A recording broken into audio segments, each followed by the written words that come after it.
বন্ধুরা সবাই কেমন আছো? বন্ধুরা আজকে তোমাদের আপন মায়ের সাথে রাতে কাজ করার অসাধারণ একটি সত্য ঘটনা বলবো। গল্পটি শেষ পর্যন্ত শুনলে তোমরা বাধ্য হবে হাতের কাজ করতে। না হলে সবাই আমাকে কাজ করে দিয়ে যাবে, আমি বাধা দেব না। আজকে যে গল্পটা বলব তা আমার জীবনে ঘটে যাওয়া এক সত্য ঘটনা। গল্পের নায়িকা নাজমা আক্তার একজন ধর্মভীতু গৃহিণী নারী। স্বামী আজমল ও এক ছেলে নাজমুল এবং এক মেয়ে নূপুরকে নিয়ে তার সুখের সংসার। ছেলে নাজমুলের বয়স 22 বছর, মেয়ে নূপুরের বয়স 5 বছর। নাজমুল এই বছর সদ্য ম্যানেজমেন্ট বিষয় হতে মাস্টার্স পাস করেছে।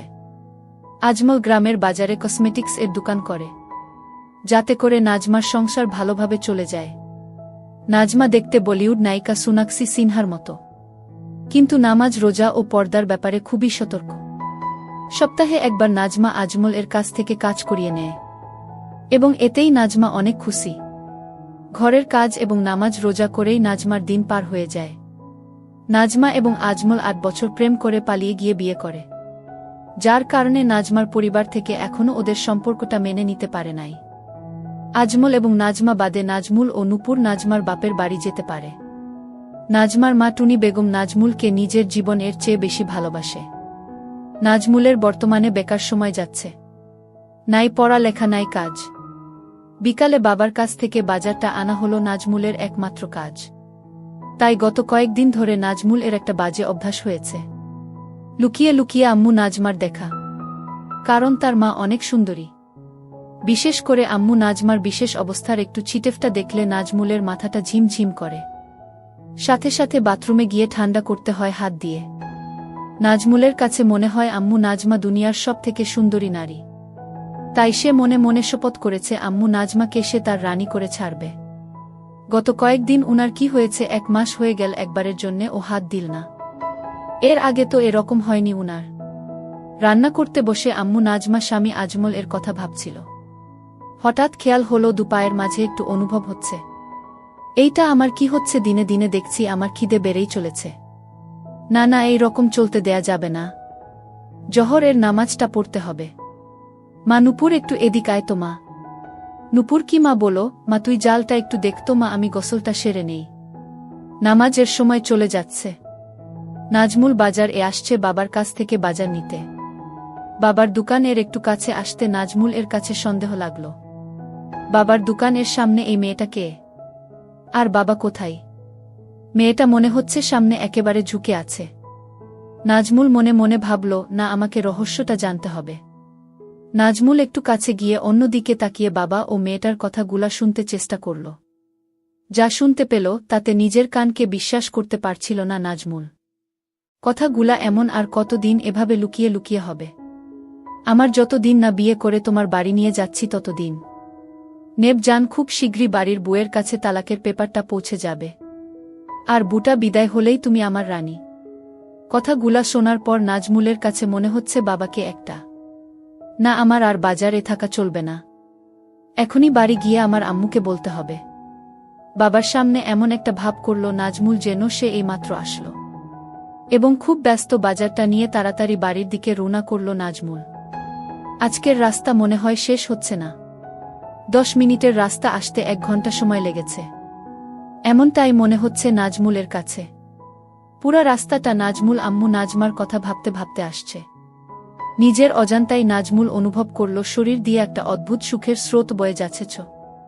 আম্মুর সাথে এখন থেকে যা ইচ্ছা তাই করতে পারবো, আব্বু আর কিছুই বলবে না।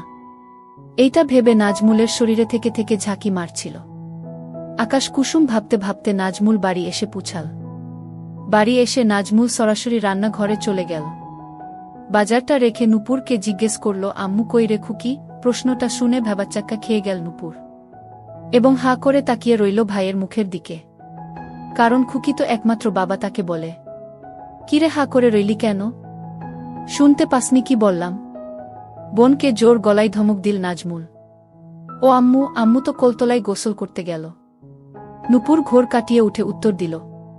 নাজমুল আর দেরি করল না, দ্রুত পায়ে চলে গেল কলতলে। তোমাদের বুঝার সুবিধার্থে বলে রাখছি, নাজমুলদের কলতলা এর সাথেই বাথরুম, এবং বাথরুমের দরজাটা গত দিনের ঝড়ে ভেঙে গেছে। আম্মু নাজমার চিরদিনের অভ্যাস গোসল এর সময় পরিষ্কার হওয়া। নাজমা গোসলের জন্য বালতি ভরে পানি রেখে হালকা হতে বাথরুমে যায়। কোনো রকম বাথরুমের গেটে দরজাটা রেখে এইদিকে নাজমুল কলতলার গেটে আসতেই দেখল একটা জাত সাপ দাঁড়ায় আছে। নাজমুলকে দেখেই সাপটা ফুস করে একটা শব্দ করে দূর দিল এবং নাজমুল সাপের পিছু নিতেই সাপ বাথরুম এ ঢুকে পড়ল।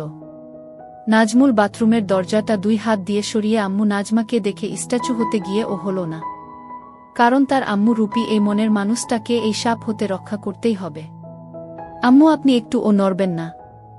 একদম বিচলিত না হয়ে আম্মু নাজমাকে আদেশ করল নাজমুল, এবং 2 হাতে বাথরুমের দরজাটা ধরে আম্মু এবং সাপের মাঝে ছুঁড়ে মারল। সাথে সাথে সাপটা পালিয়ে গেল। সাপের উপর হতে নজর সরিয়ে আম্মুর দিকে তাকাতেই নাজমুল দেখল আম্মু নাজমা টলে পড়ছে। হাই হাই, আম্মু তো দেখি জ্ঞান হারাচ্ছে। মনে মনে প্রমোদ গুনল নাজমুল আম্মু নাজমাকে কোলে করে কলতলে নিয়ে আসে এবং আম্মুর লেগে থাকা ময়লা পানি দিয়ে পরিষ্কার করে ঘরে নিয়ে আসে। ভাইয়া আম্মুর কি হয়েছে? নূপুর দূর থেকে দেখে দৌড়ে এসে কাদা কাদা মুখে নাজমুলকে জিজ্ঞাসা করে। ও কিছু না, তুই রান্নার কাছে যা, আমি আম্মুকে দেখছি। নাজমুল বোনকে আশ্বস্ত করে রান্নার কাছে পাঠিয়ে দেয়। নাজমুল হাতে পানি নিয়ে আম্মুর মুখে পানির ঝটকা দিবে, এমন সময় মাথায় একটা শয়তানি বুদ্ধি আসে। আচ্ছা, আম্মু তো এখন বেহুশ, তাহলে এই সুযোগটা আমি কাজে লাগাচ্ছি না কেন? নাজমুল নিজের কাছে নিজেই প্রশ্ন করে ভাবনাটা মাথায় আসতেই মাথার উপর ফ্যান চলছে, তারপর ও নাজমুল এর ঘাম ঝরছে। কাপা কাপা হাতে শাড়ির আঁচলটা সরিয়ে দেয়। নাজমুলের মাথায় চক্কর মারে, মনে হচ্ছে কারো হাত পড়ে নাই এখনো। হঠাৎ কানের কাছে নূপুর এর গলা ভেসে এল। ভাইয়া ভাত রান্না শেষ, এখন কি করব? নাজমুল আম্মু নাজমার মুখ সরাতে সরাতে ভূত দেখার মতো করে বলল, তুই এখানে আসছিস কেন? ওখান থেকে বললেই তো পারতি। তুই রান্না ঘরে গিয়ে মাছটা কাট, গিয়ে আমি আসছি। নাজমুল ভাবল না আর এটাকে দীর্ঘায়িত করা যাবে না, এখনই আম্মুর জ্ঞান ফেরাতে হবে। তার আগে আমার জন্মস্থান এবং আমার স্বর্গটা একটু দেখে নেই। কাপা কাপা হাতে নাজমুল আম্মু নাজমা আবার সব ঠিক করে দিল। নাজমুল, ঘুমন্ত আম্মুকে আমি চাই না, আমি খাব আমার জাগ্রত আম্মুকে চাই। মুখে পানির ছিটা লাগতেই আম্মু নাজমা চিৎকার দিয়ে বলে উঠল, সাপ! সাপ চলে গেছে আম্মু, আপনি এখন ঘরে আমার কাছে। এই যে দেখেন, বলতে বলতে নাজমুল আম্মু নাজমাকে কাছে টেনে ধরল। নাজমার স্বাভাবিক হতে 3 থেকে 4 মিনিট সময় লাগল এবং নাজমুল এই সুযোগে আম্মুকে ধরে রাখল। আম্মু নাজমা মনে মনে ভাবল, বিষয়টা বাড়াবাড়ি হয়ে যাচ্ছে। বাবু, আমার খুব ক্লান্ত লাগছে, আমাকে একটু একা থাকতে দে এখন। ঠিক আছে আম্মু, আপনি রেস্ট নিন, আমি রান্নাটা দেখছি, আর একটু পরে উঠে গোসল করে খেয়ে নিবেন। আম্মু নাজমাকে ঘরে একা ছেড়ে নাজমুল রান্না ঘরের দিকে চলে গেল। কি হতে কি হয়ে গেল আমার! যেই আমার স্বামী ছাড়া আর কাউকে কোনোদিন দেখতে দিলাম না, আজকে আমার কোনো পাপের কারণে এত বড় সর্বনাশ হয়ে গেল। আমার ছেলে সব দেখে নিয়েছে। হে মালিক, তুমি আমার মরণ দিচ্ছ না কেন? আমি এখন এই পোড়া মুখ নিয়ে ছেলের সামনে যাব কি করে? ছেলের কথা মনে পড়তেই লজ্জায় কুঁকড়ে গেল আম্মু নাজমা। না জানি কোথায় হাত দিয়েছে। আচ্ছা, ছেলেকে আমি দোষ দিচ্ছি কেন? আমার বাবুর তো আর কোন দোষ নাই, ও তো আমাকে সাপের হাত থেকে রক্ষা করেছে। মনে মনে ছেলের প্রশংসা করতেই গর্বে বুকটা ভরে গেল আম্মু নাজমার। ছেলেটা আসলেই আমাকে অনেক কেয়ার করে। ও ওর বাবার মতো না, ও একদম আলাদা। ওর বাবাটা যদি ওর মতো হতো। একটা গভীর নিঃশ্বাস ফেলল আম্মু নাজমা। যাই হোক, অনেক পাপ লেগে গেছে, যাই গিয়ে গোসল করে নামাজ পড়ে আমার মালিকের কাছে ক্ষমা প্রার্থনা করি। মনে মনে কথাগুলা ভাবতে ভাবতে তড়িঘড়ি করে বিছানা থেকে নেমে পড়ে। আম্মু নাজমা দরজার কাছে গিয়ে পা দুইটা যেন অবশ হয়ে আসল। আম্মু নাজমার ছেলে যে তার সামনে রান্নাঘরে বসে এই দিকে ফিরে তরকারি কাটছে। এখন ছেলের সামনে দিয়ে কলতলে যাবে কিভাব, এই ভেবে আম্মু নাজমার ঘাম বের হচ্ছে। তবুও যে আমাকে যেতেই হবে, আমাকে পবিত্র হয়ে আমার মাওলার হুকুম পালন করতে হবে এবং আমাকে ক্ষমা প্রার্থনা করতে হবে। ভাবতে ভাবতে বড় একটা ঘোমটা টেনে দ্রুত পায়ে কলতলে চলে গেল আম্মু নাজমা। রান্নাঘরে বসে ঘোমটা দেয়া আম্মুর দ্রুত চলে যাওয়ার দৃশ্য দেখতে দেখতে নাজমুল মনে মনে হাসতে হাসতে ভাবল, আমার আম্মুর লজ্জা দিন দিন বেড়েই চলেছে। খুকি, আমার তরকারি কাটা শেষ, তুই তরকারিটা কষিয়ে নিয়ে ভাজি করা মাছটা দিয়ে ঝোল রান্না করিস। আমি বাবার সাথে ফোনে কথা বলে আসি। হ্যালো আব্বু, আজকে আপনাকে একটু আগে আসতে হবে। কারণ দুপুরে আম্মু একটা জাত সাপ দেখে খুব ভয় পেয়েছে তাই আম্মুকে একটু কেরামত আলী মাওলানার কাছে নিয়ে যেতে হবে। কলতলার কাছে গিয়ে ফোনে লাউডস্পিকার দিয়ে আব্বুকে কথাগুলা এক নিঃশ্বাসে বলে ফেলল নাজমুল। তোর মা মরুক, তাতে আমার কিছু আসে যায় না। তোর আম্মু তুই নিবি না কি করবি সেটা তোর ব্যাপার। আমাকে এইসব আলতু ফালতু ব্যাপার নিয়ে ডিস্টার্ব করবি না। এখন বড় হয়েছিস, সংসার, মা বোনকে একটু সামলাতে শেখ। আমাকে আমার মতো ছেড়ে দে তোরা। আর হ্যাঁ, কাল থেকে তুই দোকানে বসবি। কথাগুলা খুব রাগের সুরে বলল আব্বু আজমা। কাল থেকে পারবো না, কারণ কাল আমার একটা গুরুত্বপূর্ণ কাজ আছে। তবে পরশু দিন থেকে বসব। আর হ্যাঁ, এখন থেকে আম্মু এবং নূপুরের সব দায়িত্ব আমার। বলেই ফোনটা কেটে দিল নাজমুল। আম্মু নাজমা গোসল শেষে বাপ বেটার ফোন আলাপ মন দিয়ে শুনছিল। ফোন আলাপ শেষ হতেই বড় করে ঘোমটাটা টেনে দিয়ে দ্রুত পায়ে ঘরের দিকে যাচ্ছিল আম্মু নাজমা। আম্মু নাজমা ভারী হওয়ায় আম্মু নাজমার দ্রুত হাঁটার তালে তালে দুলছিল, যেটা দেখে নাজমুলের মাঝে দামামা বাজতে লাগল। আম্মু একটু দাঁড়ান তো ওখানে। কাছে গিয়ে সামনে দাঁড়িয়ে আম্মু নাজমার দুই বাহুতে হাত রাখল নাজমুল। আম্মু, আমি জানি আপনি বাবার কথাগুলা সব শুনেছেন। বলেই মাটির দিকে তাকিয়ে থাকা ঘোমটা দেওয়া আম্মু নাজমার ধরে একটু উপরে তুলে কপালে চকাস করে একটা হামি দিল নাজমুল। বাবা আর আমাদের আগের মতো ভালোবাসে না আম্মু। বাবা এখন শুধু আমাদের দূরে সরিয়ে দিতে চাই আম্মু।